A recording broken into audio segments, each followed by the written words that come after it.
I'll start with the Japa syndrome that we have in the work in Nigeria, USA, Canada. In Nigeria, we have licensed medical doctors are less than 30,000 today, which is less than measuring 30,000. Nigeria had produced 90,000. It shows that about 63,000 of what we have, the pursuit for better paying jobs, poor. So if you look at it on the left, what I have on the right, low paying job is topmost, insecurity, economic instability, when your take home does not even take, that's one other reason. Unfavorable working conditions, poor health care and facilities, difficulty in getting why many people go. Today, we have, I just told you that about 33,000, only 30,000 medical doctors remain. Today, about 35,000 healthcare professionals, which includes nurses, laboratory, people who work of brain drain is real with us in this country. It significantly hampers Nigeria's socio-economic and technological progress. It depletes us of skilled professionals, including doctors, scientists, lawyers, anyone opportunity they have. Then the brain drain also results in a loss of revenue for the country. The job, as they grow, they progress in the ladder, they will also have been paying taxes. Their income will have circulated within the country. We lose all that when people go away. Although the other side of the coin is that when people go overseas, they also send money back home. And there's those who have families, who remember their families, they send money back home. And their families are able to live a more decent life than if they were not there. So these are the kind of problems. I don't want to take too much time. But I want you to look at the global youth population workforce trend. The youth population workforce who are out of labor force is about 732 million. We're talking of global.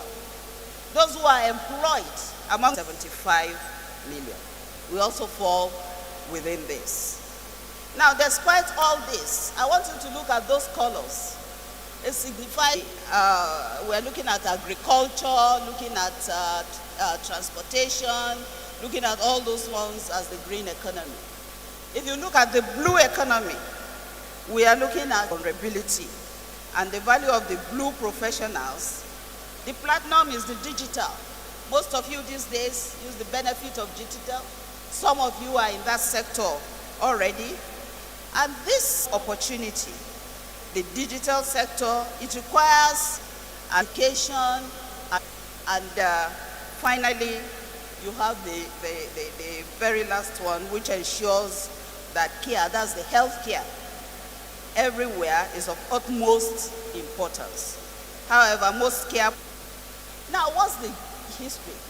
The first was that after COVID, there was mass resignation, especially in US. And we were told that in 2047 in the previous ones. So once you have this mass resignation, either people getting old or people getting tired, because of the birth rate, they reach out and they try to attract people from all other places. So there's an upsurge in their talent scarcity. So, and the next place is to come to those of us who cannot take care of the ones that we have, or who are not able to pay them sufficiently. So increased demand for skills for our own youth to be able to take of people who have been through it, people who have achieved, people who have opened the door so that you guys can do. So then there's also increased demand for work flexibility, which makes people go to other places by sector. And I mean artificial intelligence, industrial internet of things, and so on. There's a lot of demand. Countries, in every country, even in our country, we need them. I just said that we have just about 30,000 medical people. We don't have enough nurses. We don't have enough laboratories. Why? You have us the healthcare sector within the next few years. Then you have engineering, and then you have finance. Engineers are highly needed. Canada has come out to say that they want engineers. In fact, they want plumbers. They want people, that can do all this handiwork, because, again, they have shortage of them. And then jobs in the financial sector can be highly lucrative. We are also losing a lot of our accountants, a lot of people that should be within the country helping develop the economy. We are losing them to different jobs. To prepare you so that whether you stay in the country or you are outside the country, that wherever you are, we have Nigerians that are highly skilled, that are professionals, and then that can deliver. So on the left, technology, healthcare, engineering, and your soft skills will include reliability as from the crowd. You must be able to have vision to do things that others haven't done. To look at a problem and then think of how to solve that problem. And so critical thinking is also required, reasoning and problem solving. Medical doctor, I want to be an accountant. And then you say, if you are not just going to be a mediocre, not just the crowd, you need all those things that I have called. Then we also have, the demand for healthcare, engineering, and finance. We talked about what you need as soft skills and what you need as hard skills. Then you also have, apart from healthcare, what I have done with all these slides is to tell you what is required. For instance, in healthcare. Today, the healthcare sector is the most sought after employment industry in the United States. The healthcare field has consistently demonstrated growth and expansion. An estimated 2.6, like I said, will be coming on. So, what skills do you need if you want to be able to do this? Apart from your training, you also need to be aware of medical patient safety and infection control, CPR, urgent care and emergency care, patient assessment, clinical nursing skills, and so on. The productivity is very low. Sometimes you go to a clinic or you go somewhere and the receptionist that is supposed to be attending to you is on the phone or she's eating. I'm sure they don't tolerate that. That's not the best kind of work ethics that we want. So if you want to be there, to be singled out, then you must have the proper work ethic. Emotional intelligence, teamwork, time management. You have nutritionists and dietitians. We have nurses. You have medical doctors. And then you also have surgeons. I'm just running through all this. And then in engineering, you have civil engineering. We have aerospace engineering. It has skills and top skills. The soft skills. Soft skills, teamwork, and pressure management. Sector are highly lucrative. And then it explains why they are in such great demand. And then you have a lot of job opportunity, bankers, financial analysts. What are the hard skills? Modeling and reporting, investment management, critical thinking. You want for every job to be a professional. We want to be proud of you that that's a Nigerian making waves, whether in or outside the country. Now, so you also have areas like construction. These days they are even asking for people to do construction, and we have them in the country too. These are all areas that we need, whether they are construction managers, electricians, painter, equipment operator, and glaziers. Sometimes we have to import from neighboring countries people to do our building, people to do electrical work for us, instead of having Nigeria. Now there's one day, and you have questions of the things that the world does. They outsource the job. You don't even have to leave your country. Attracting business processes to external third party. The primary objective is to reduce expenses, liberate resources, and concentrate on the core aspects of the business. So how many of these kind of businesses are we able to attract in Nigeria? I remember one of our big entrepreneurs was asked the last time why he has to import about 11,000 people from another continent. And he said that he cannot employ them from Nigeria because Nigerians don't have skills. They don't have the payment session here is to make sure that you prepare yourself, you will graduate, and you will just remain on the same spot. You must be. That's because our people do not have the skills. So business process outsourcing is some hospitality. We have talked about healthcare. We have COVID-19 pandemic. During COVID-19, a lot of products include food and beverage, travel and tourism, basic computer skills, and some of these areas where we are. But the truth is that there's nothing you study that you cannot be certificates to be able to upgrade your, then go for it. Social studies, and you feel there's a degree that you need to be able to bring you out so that you'll be able to talk to people, please do. That's the whole idea. You don't have to be a medical doctor, you don't have to be a financial analyst, you don't know who are making waves in hospitality industry, in the IT sector, and when you ask them, some of them are just in the restaurants. You have medical doctors who have turned themselves into history groups to do it. But whatever you have studied, the important thing to look at what you need. Do I need to be able to do that? If I want to be a social person, be a social worker, what do I need? We can all do that for ourselves. When I was doing my postgraduate degree, and we have a family friend who read chemical engineering. But as at the time we got there, and I said, how come chemical engineering is demand? And a lot of people went on to do chemical engineering. He then looked at what was going on, and then he did some wrong thing. You stick jobs, and you say, well, but they didn't give me law, they gave me educational management. So if they have given you education after they have struggled to pay for my first degree, I'll now be talking, we give you a job. So I have challenges and barriers that are faced by our youth in assessing global economic empowerment opportunity skills. If you don't have the relevant skill, whether there's an advert from now till tomorrow, define who you come out to be.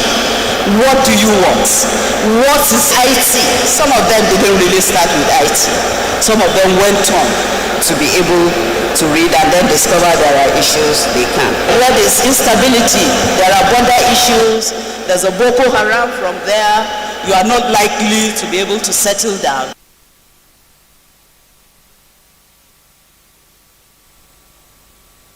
Some of them, we give you scholarships, but to be able to access that information, you then need the internet. What's going on in this company? Which of these multinationals are employing? Many of you do not know that. Then you don't have the right people to be able to show to. We do have quite a number of young Nigerians said something.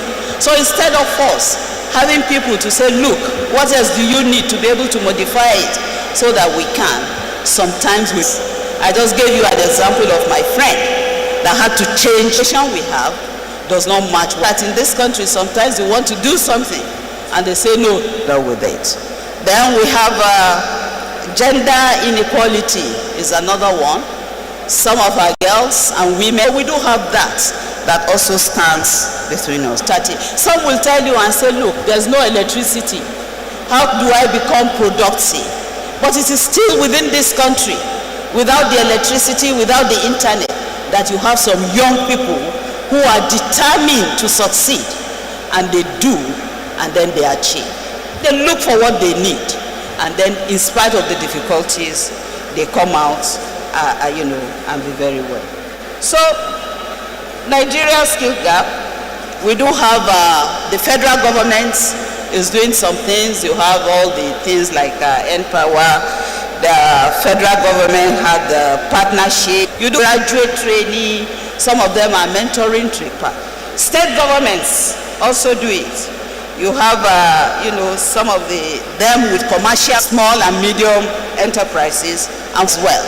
You have to look out for these things. Google, for instance, was going to provide about 1.2 billion grants to take advantage of that. They just want to have digital skill. And you know what that means if you have the digital skill. I'm not going to bore you with that. We have said, education should be STEM. We have to improve our education. That's the kind of things we are telling whether state government or federal government, so that we have an education that is more relevant this century than just go to the university. These people for financial, those are the kind of educations that we have. And then the improvement is to insert Nigerians into the global value chain, what is known as brain exports. Now, different from the Japa syndrome, you have a lot of countries where their youth have read, and we give example as exports, the brain export from their countries. They are able to do well, they are able to earn money, and they are able to make a difference. We have a lot of Nigerians outside in various to be able to take advantage of it, have the relevant skills, the relevant education, and be able to then take yourself. So instead of all those advanced countries that are having aging population, we continue to need people to come and work with them.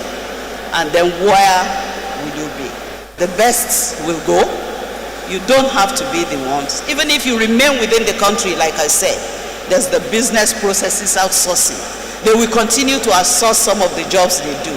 Will you be there to be able to take advantage of it? And within the country, our skill that will be needed for. So I have a chart that also shows the amount of money remitted by Nigerians who are outside the country. Remittances by people who are working in diaspora, what they have remitted and sent to the country. So how can you tap into this? And I have said training is one. You must be able to train. Don't want a little bit of what you have and then do the additional skills that you need. Entrepreneurship is a great way for young people to create their economic sphere. Do you want to create a job? Do you want to? I remember, we had someone who came for interview when I was on the bank. And I was asking, I said, had a company. They were just graduates from NYSC. Was a human resource person. Businesses, but they cannot afford to have work. You need somebody to do something on the computer, IT, set up your things. The time they came, she wasn't looking for job, co-creation we call it. Come together with people for bigger people, not for small. Let's just look at it and think, look, we can do it for just small scale enterprises, those who cannot afford the big accountant, those who need to prepare their tax things. We will do it for them for a fraction of the cost, and then we come. So what are you doing? You could get together with, so important. You must be able to network and then make sure that you have opportunities for these things. So creating your own path to success, assess yourself. Look at yourself in the mirror. Look at the skills that you have, and you set clear goals. Then you stay focused. Stay focused. Then finally, you network and you collaborate with others. Meanwhile, you are also upgrading your skills so that you can be globally. If there's an opportunity within the global scale, people, but we don't have the skill in Nigeria. We must have the skills. Ended up by giving, could I was the one that had a full-service microfinance, Kuda Bank. And Kuda and one Mustafa, just the two of them, they sat down and think, look, we don't need those physical structures. And today, they do about $500 million per transaction in their bank. These are people working together, saying, what can we do to do? And you can do that in every sphere you have. I also gave an example of the Snapchat and Flutterwave. Flutterwave also started from here. It's one of the international companies that is, worth over $1 billion in valuation. They started, they got together, and they are able to do this. Now they have created, they keep expanding into different areas that they have. So, ladies and gentlemen, my dear youth, I concluded by saying that the future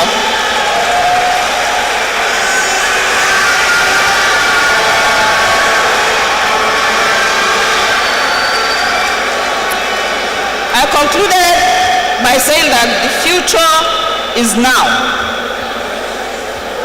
Urgency and determination are essential for preparation. When should you start? You should have started here in the university. You are in your final year in SS3. This is the time to start thinking about what you want to do. You want to be outstanding. You don't want to be a mediocre. You don't just want to sit there and do nothing. You want to be able to create, to make a difference in your field. Education, action, and vision can bridge the development gaps that we have. That's where I want to make the difference that is needed. And also emphasize network building, co-create future. You have valid ideas, resilience, audacity, and drive to grow. That story is the story of Zacchaeus. Can do about his height.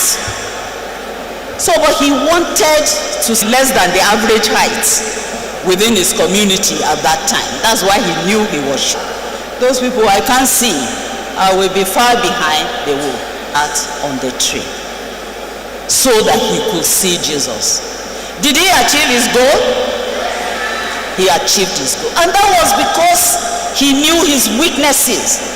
He knew that he was weak. He knew that he was short. But he wanted to do something about that. He cannot grow overnight. And that is what I'm challenging you to do today. Look at yourself. What is that thing that you need? What do you need to climb